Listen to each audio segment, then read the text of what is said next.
Hello and welcome to the show. We begin with an exploratory piece with Ferrari, the fearless hero Xpulse. So let's just get stuck straight in. So behind me is the heart of Beersport Dam Rock. You can kind of see it there in the distance over there. This is the Crocodile River behind me, after the dam obviously. Now what happens is the dam does a lot for agriculture. It sends off canals to all the different farmlands heading north, all the way even to Limpopo. And now the significance of this is that a canal needs a maintenance road next to it. Now we already know the famous canal road. We've done it a bunch of times. It goes to Jericho Rock, it goes to Beesterkrol. It's very lacquer, everybody knows it. What a lot of people don't know is that there's not just one canal, there are two. Now most people follow the canal we know, but there is another canal. It's on the southern shore of the Crocodile River. And I've never done it before, but it has got an access road, so I've got Ferrari now. Let's head along and go and have a look, see what we can find. Indeed, this is a solo exploration, something some people on motorcycles like doing, and something I'm going to try.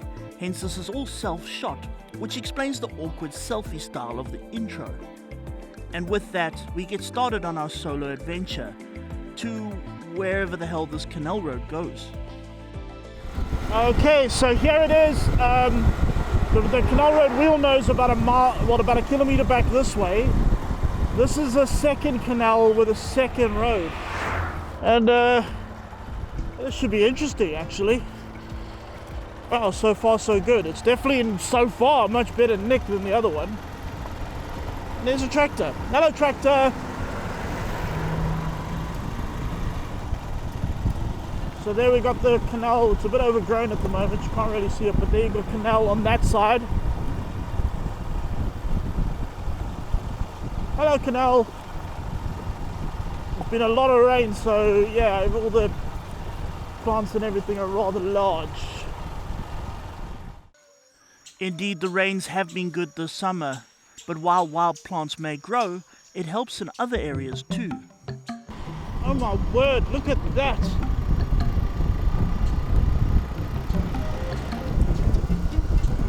Everywhere you look, I mean, look on that side. There's the beautiful mountains over there. Those are the Macaulay Mountains. Look at that! Actually, what are they growing here? I don't even know. But it's just like green rolling fields and wow. So far, the Southern Canal Road has been nothing but spectacular. But as is the way with exploration, it can sometimes become confusing.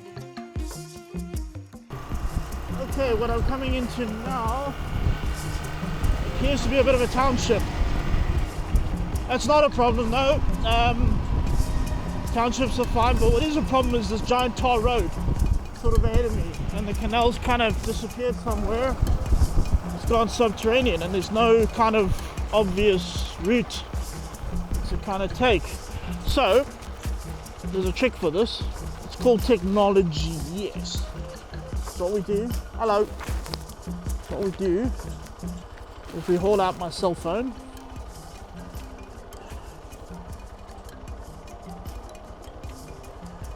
You go to Google Maps, and then what you do is you put it onto satellite mode. Yep. And then you literally just go and look for it. You go and look for the canal. So there I am there, that's where the canal's going.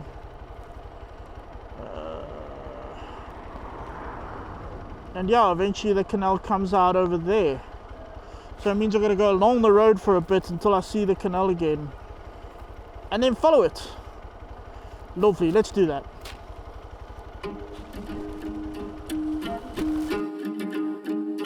After a spot of tar roads and a little bit more confusion, the canal road was refound and the journey continued. Although somewhat a little less glamorously. Okay, I'll be honest, a lot of this is just sort of a giant trucking yard. But we're going near Brits now, so it's a bit of an industrial city, so sheesh. Hope we're not carrying on like this. Die of I don't know, consumption or something. What if people used to die in the industrial age? Black lung. There we go. I got the black lung, Papa. It didn't get too much better from there, but less industrial and more sort of township, where I accidentally rode through the middle of a kid's soccer game. While joyful, it still wasn't exactly glamorous. Although the canal eventually wound its tireless way out of the Brits municipality, and that is where the glory of the northwest farmlands returned. And glorious it was. The sky was bright. Nebulous cloud giants hung lazily in the sky, disrupting the sunlight's long journey. It was really like an episode of Clarkson's Farm, with people working hard, rolling fields of crops expanding to the horizon, the canal glistening in whatever sunlight managed to get through. The road was spectacular, and Ferrari was performing spectacularly. There are some things to keep in mind when doing solo exploration. Take tools and emergency repair stuff with you, and tell someone whereabouts you are going and roughly how long you will be there, so they know if you've gone missing and whereabouts to search. This is of course something I did. Probably. I'm sure I did. Probably. Anyway, it's too late for that now. After this sobering thought, the road narrowed and got rougher. There had been hard rains turning the dirt into mud that got churned up by farm vehicles. The sun then came out and hardened the churned up roads, casting ruts and bumps and bits that completely derails the lone bike rider. Then the road sort of disappeared and the overgrowth crowded in. More worryingly, the canal disappeared too, probably hidden behind the wild vegetation, but it took away a comfort. This might not be the canal road anymore, but in the name of exploration, Ferrari and I continued unabashed. Then we went from veg to beasts as a pack of Rhodesian ridgebacks tried to take a chunk out of me. That was honestly one of the scariest moments of my biking life.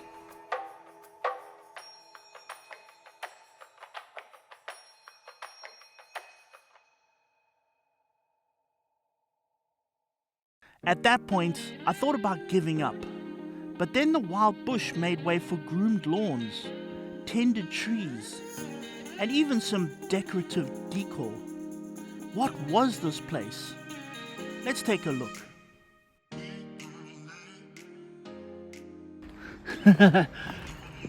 So we've come across something. I don't know what it is. Take a look. So there's a Jeep, I think. So there's people live here. This place looks dilapidated, but you know, if you look over there, there's security gates, so something's happened there. But everything looks dilapidated. There's Ferrari. Made it once again. Lights on over there. Look at this. This looks like an entranceway of some sort. But I mean, look at that. There's coming off. So the lights are on there. Satellite dish there, but and someone's been looking after this place. Look, it's all manicured. Lawns are all manicured. Beautiful palm trees. Can't say a lot about the pool. Yeah, that I mean, it's obviously a beach kind of theme. More lights on over there. Pool, actually, to be honest, I don't really want to go too close to it. That might be deathly. Wow. Okay, it's all empty inside there. There's me. There's a weird statue looking thing. Wow. And with that, we decided that this would be a good place to end the exploration. The true hero is, of course, the hero, Ferrari. He's been through hell for 2.5 years and is still going strong. He's the companion you feel confident taking on journeys like this, knowing he won't let you down, knowing he won't overpower you, knowing you can always handle him on your own. We should do this again soon.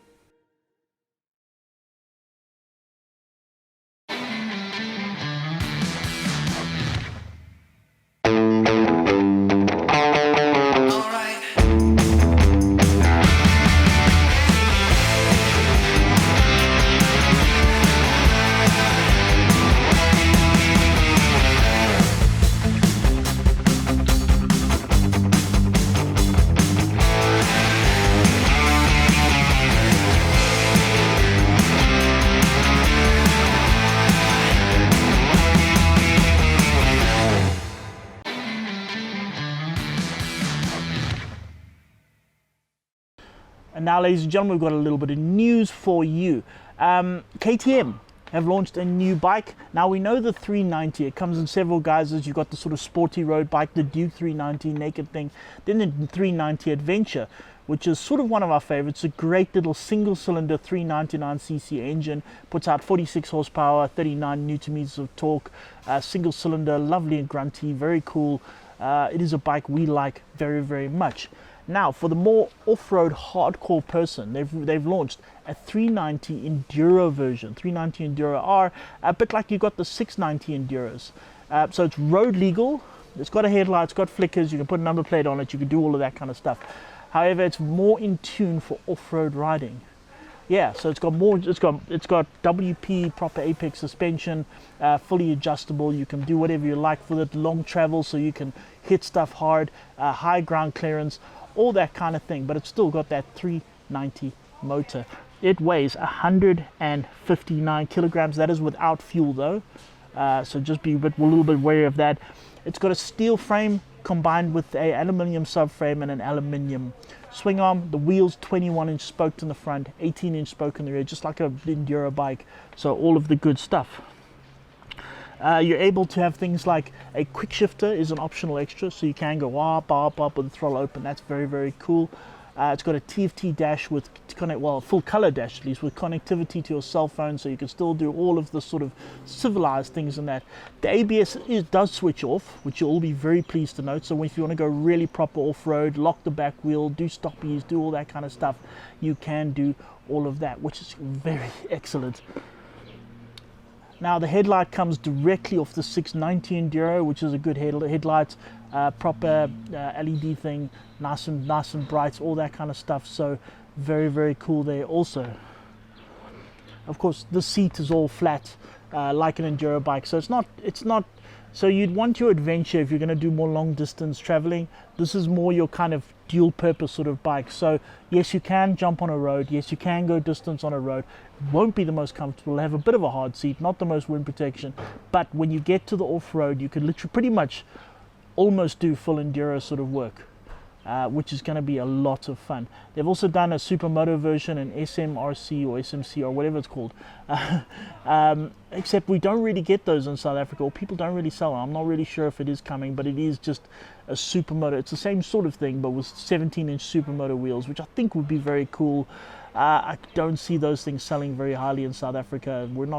We as a country, although it's so cool, we as a country don't actually want to spend money on it.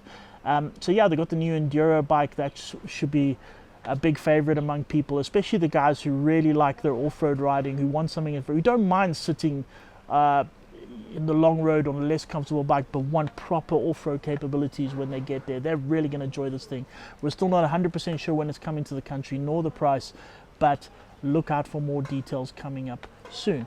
Now we've got a little bit of news about this exact TV show, The Bike Show. Now you might know we have a YouTube channel. It's called The Bike Show, plain and simple. You go into YouTube, you type in The Bike Show. It's got more than 150,000 subscribers. It's got millions and millions of views. We got all our features go up there. We don't put whole shows, we don't put all that kind of, just the sort of features, so road tests and international stuff. And the simple reason for that is that it's an international YouTube channel. The vast majority of the people who watch it are not South African, so we don't really put the South African content, because you got people in England and America and all them going hey, or the equivalent of hey. What we've also got though, if you search The Bike Show, except put The Bike Show SA, as in South Africa, you'll find another YouTube channel there. It's not as big, it's a lot newer, still up and coming. But we're going to be turning that into our South African YouTube channel. Now, there's a lot of people who don't have DSTV. There's still quite a lot. Like this channel right now, Ignition, has great viewing. The viewership stayed the same, but a lot of people have turned away from it. They've given in to the corporate overlords. They've gone streaming channels, this and that. And that's really, if you like movies or you like series, yeah, sure. But if you want local content, yeah, you need to stick with DSTV. And the people who stuck with multi-choice, you guys are legends. Well done. Thanks for holding out. But you may know some people who don't. As I say, you've given into their corporate overlords. If that's the case, go ask them to look on YouTube at the Bike Show SA. Once these shows have aired on Ignition, so it's already aired on Ignition, we will be placing the full show, all 30 odd minutes, on the YouTube channel. So people who do not have DSTV can go and watch the full channel. The road tests and international stuff will still go on our main channel, so you need to go to the Bike Show main channel and go watch that then as individual pieces, not the whole show.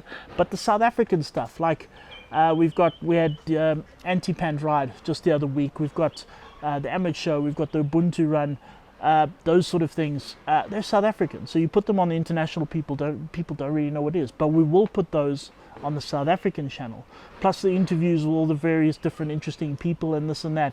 So if you want to rewatch this sort of stuff, you didn't tape it or whatever, or you want to watch it on your phone or away from your TV, you can watch it there on that YouTube channel. If you know someone who does not have DSTV, please tell them to go look at that. They will be able to watch full shows plus the South African content. Of course, send them over to the international, the Bike Show channel, where they can watch our features and road tests and all of that.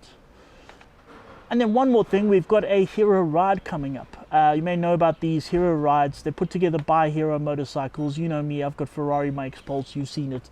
A lot of fun on that bike. But here's the thing, okay, so we've got these rides. Anyone on a hero, please come along. If you don't have a hero and you just got an adventure bike or something like that, come anyway. The only rule is be lacquer. Simple and forward, just be lacquer, but come along and join us anyway. You'll find the hero riders are very cool, and generally people who are just lacquer, come and join us. It's happening on the 23rd of February, so it's the last Sunday of February, and it's going to be at Grotto to Gravel. Now you've seen it, it's near Michalisburg, a beautiful venue. And what's better is we see the return of the big grizzly man at Grotto to Gravel. That's Gus. For people who don't know, Gus, huge big man, he looks a bit like Father Christmas, big booming voice, an absolute legend of a man. He had to have a double lung transplant. Now, not for smoking, he's a fit guy, never smoked a day in his life, he did a lot of farming and this and that, somehow caught something and had to have a double lung transplant. Now, if you know what a double lung transplant is, it's huge, and it's the chances of getting through it are sheesh. Let's just say it's really risky, but he did it, he did the transplant, and he is back at Grotto to Gravel, and we're going to go visit him on the 23rd of February. We're going to arrive at Grotto to Gravel, call it around 8 o'clock to leave at 9 o'clock. We're going to have Gus will be, he is home right now, he will be there on the 23rd, and we're going to greet him, and everybody's going to say hello, and everyone who knows him is going to be very pleased to see him. Everyone who doesn't know him, this is going to be the best day of your life. You get to meet him.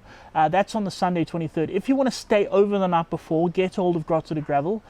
We can organize. I'm going to stay over the night before, have a nice cater with everybody the night before, have some fun, jowl around, and then be ready the next morning. So about 8 o'clock, come in, have something to eat, have some coffee, have a bit of breakfast. 9 o'clock we leave. About 4 kilometers away is the famous Breedsneck Pass.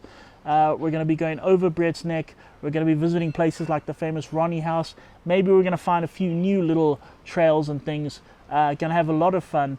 That's in the morning. We then get back, we head back to Grotto to Gravel for lunch, and there they've got the time trial course, and we'll be using heroes. You can ride Ferrari, you can ride the Stealth. We're going to be doing the time trial course. We'll be doing actual times, and the fastest time on the time trial course will get a prize. So we are very much looking forward to that. So come join us, 23rd of February. If you want to know more, look at the Hero Riders South Africa Facebook group. There is an event on there, so go and have a look at it. It's going to be jolly good fun. Do come join us on the 23rd of February at Grotto to Gravel.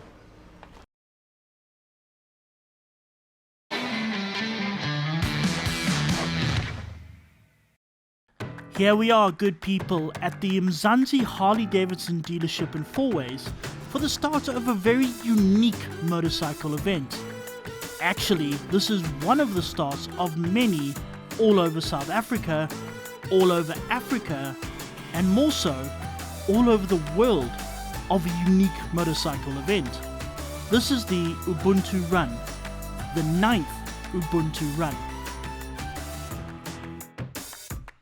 It's been running since 2016 and was begun by a group of bikers who are trying to create more unity among the various demographics of bikerhood. There was much discussion, when eventually it was decided that instead of talking, they should simply just ride.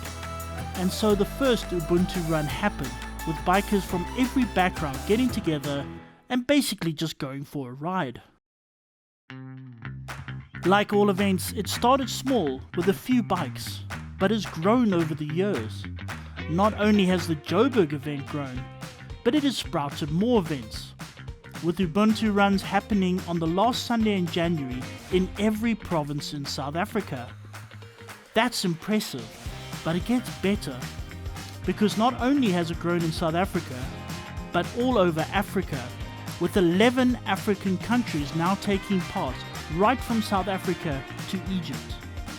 And it gets yet better, because for the past 2 years, Portugal in Europe has hosted an Ubuntu Run too. It will get even better, because there are talks about places in the USA also soon hosting Ubuntu Runs. The word Ubuntu is present in various African languages and is roughly translated as humanity, although it is considered more of a philosophy regarding the interconnectedness of individuals in humanity. So it's a jolly apt word to describe this event, where bikers from all walks of life get together and celebrate a love of biking. The 2025 Joburg event attracted somewhere close to 2,000 bikes that were gathered across 4 different parking lots around Mzansi Harley-Davidson. In the morning, everybody gathered, greeted, and had a jolly good time. There were various groups and clubs from all over taking part, including the M109R Boulevard riders, who pitched up in a stunning display of different Suzuki Boulevards. Also present, taking up an entire parking lot on their own, were the Crusaders Motorcycle Club, who gathered in their hundreds. The Crusaders have been avid supporters of the Ubuntu Run for years, and were present not just here at the Gauteng Run, but all Ubuntu Runs throughout the country. It wasn't just local support, but there were riders from Angola, Uganda, and all over who had come over to attend this run. Likewise, South Africans also headed over to various countries to take part in their runs. This is truly a gathering of different cultures, and it's all put together by a committee who have no financial gain from the event. It's all strictly volunteer based. Eventually though, it was time for the ride to set off, with police motorcycles aptly on standby to keep traffic at bay. The start venue changes every year, with a different hosting bike shop serving as a set-off venue. This is to spread the love, so to speak. The end venue is also different every year, going to different places of culture, from townships to agricultural centres to even the Voortrekker Monument. Each year is a different experience.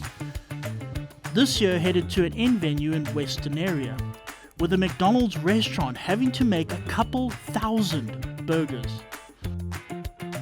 With the mass of bikes eventually reduced to a trickle, this marked the end of the start venue of Ubuntu Run 2025. For more information on this event and future information on the next Ubuntu Run happening in January 2026, search the Ubuntu Run Facebook page.